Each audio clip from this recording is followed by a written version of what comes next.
view as the biggest change for these alterations?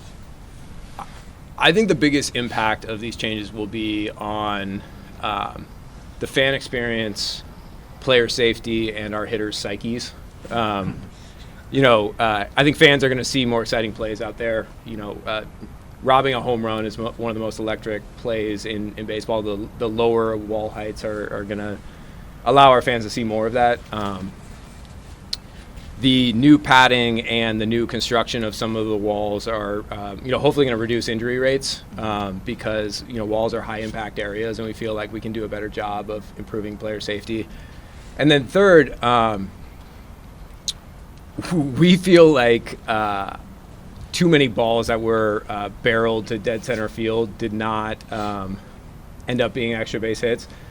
We feel like it's very dispiriting for a hitter to barrel a ball to dead center and make a 419-foot out. And so if a few more of those end up being home runs or extra base hits, we think it'll have a positive impact on our hitter's psyche and ultimately a positive impact on our team. It's a long process to make these decisions. These are important decisions, and we want to be, we want to make informed decisions. So our process for making these changes was very long. I don't think now is a better time than a month ago, a year ago, 2 years ago. I just think we got to a place where we felt like we could make changes that will positively impact the fan experience and our team moving forward, and we went ahead and did it. You mentioned the hitter psyches a couple times. How much of that was a part of exit interviews with players, and then also too, how much did AJ kind of talk with you about that and what he saw throughout the whole season? Yeah, I mean, player feedback is always mixed because we have pitchers and hitters. So as we've talked about many times, the pitchers want to push the fences back, the hitters want to bring the fences in. We wanted to strike the right balance where we were improving the offensive conditions for our hitters without fundamentally changing the profile of the park, and we felt like we could do that with these changes. What was the process like for researching and analyzing exactly what to do and how that might impact the way the park plays? The process started with conversations with the key stakeholders, including players, coaches, fans, the rest of the front office. Coming out of those conversations, we saw there might be an opportunity to thread the needle where we are improving the offensive conditions without fundamentally changing the park. Once we saw that opportunity, we started sketching out different options. For each option, we built a model that would project home run rates as well as the second and third order effects on run scoring.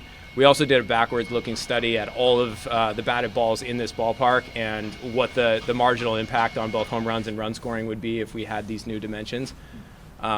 Those studies suggest that there will be a modest impact on home runs and run scoring without changing the profile of the park. That's what we wanted to do, and we feel really good about these dimensions moving forward. When do you hope to have these changes complete? Opening day. Yeah, hopefully. Sort of a deadline. Yeah, we need it. It's a hard deadline. How important was that, though, not to change kind of like the overall feel of the ballpark, right? I mean, you're not taking too much away from it in terms of it being considered a pitcher's park in that sense, but you're also, allowing it to benefit hitters. Yeah, I mean, one of the things we heard from our fans throughout this process is they like the uniqueness of this ballpark. They like the style of play in this ballpark, and we didn't want to fundamentally change that. We see an advantage from both a roster construction standpoint and from a fan experience standpoint. And we felt like there were some adjustments that we could make to enhance that experience without fundamentally changing it. How will this impact how you build your roster? We expect it to continue to play like a big ballpark. So, we plan to build pitching staffs and defenses that help us grab some value on the margins there in each of those areas. We also will seek to reshape an offense that can effectively score runs in this environment. If we can do those things, we should have an advantage 81 times a year. And again, that's an advantage that we just can't overlook from a baseball standpoint. Every year, our focus is to improve the ballpark. The fan experience is something that's really big for our organization. We've already announced what we're doing. You can actually look up and see that the lights are being replaced.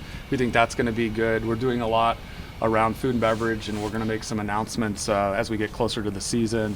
We're working on some concepts in right field for some new seating products, and just know as an organization and from our ownership down, he wants us looking at the ballpark critically every year and trying to improve all aspects of it, and even moving the fences in, talking about the fan experience here, something that's near and dear to our heart, and I think it's going to be really exciting next year with all the things that are happening. How hard was it to give up the seats, 50, however many seats you have to give up to make this work? I think it's not that hard. Obviously, we want as many seats as possible. There's nothing like a sold-out park, but the benefits far outweigh having those 50 seats, and we're able to relocate fans and make sure the experience out there is still great.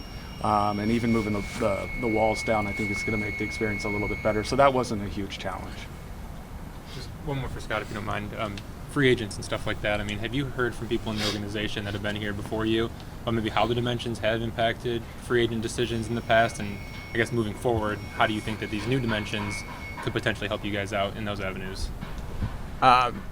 It's really tough to forecast because every individual is different. I imagine, some pitchers and position players will prefer to be here and some will prefer to be elsewhere. As we've talked about many times, it's on us to create an environment that allows them to come here and get better. I think the dimensions will certainly help pitchers probably a little bit more than position players moving forward, but if we're doing our jobs, I think we can make this an attractive place. The other thing I'll share here that is sort of tangentially related to this point is there's a lot more variability in park factors than most of us tend to believe. The park factors take a lot longer to stabilize than it feels. The sample size for a park to ultimately demonstrate how what the steady state is longer than one season. There may be stretches of time at some point in the next couple of years where this park plays a little bit bigger, a little bit smaller than we intend it to. I think it's important for all of us to be mindful of that so that we're not fooled by the randomness that happens over a few weeks or a few months. It takes really big samples for this to stabilize, and so we shouldn't overreact to whatever happens in the first couple of months, because it'll take some time for this to ultimately stabilize and create a stable park factor that we can rely on. You feel like rolling 3-year segments is maybe the best way to look at it for ballpark factors? I mean, you see those are publicly available, so it's... Yeah, it's less than 3 years, and it's also dependent on how many balls are put in play, of course. But it's longer than 1 year, so look no further than this ballpark in like 2016. It was playing a lot smaller than it feels, and the dimensions didn't actually change. Right. So, there's a lot more randomness and noise in park factors than it seems. Fortunately, we are collecting weather data now. There are a lot of new technology and data streams that we have access to now. So hopefully that allows us to mitigate some of the noise in these studies and get a bit better feel for it. But again, we expect the end result of these changes to be relatively modest. A relatively modest impact on home runs and run scoring, which is what we wanted. I realize every player, I don't know when you came in versus Riley running into walls, and I realize player safety is every player, but did you ever cringe when he was running into the old walls and go, we need to fix this? I often cringe when I think a player may subject himself to injury risk. However, don't be mistaken, the wall height and Riley Green are related. He's pretty good at robbing home runs, and I think a 7-foot wall is going to give him more opportunity to rob home runs and help our pitchers out. So hopefully he can do it safely. Hopefully the new padding and the new structure of the walls will keep him healthy longer, and again, hopefully he can make those electric home run robberies that we love as baseball people and the fans love to watch. Do you know what Miguel Cabrera thinks about this? I do. I have Instagram. He's petitioned for another year beyond next year. My understanding is he's going to get all of those home runs back in 2023. So.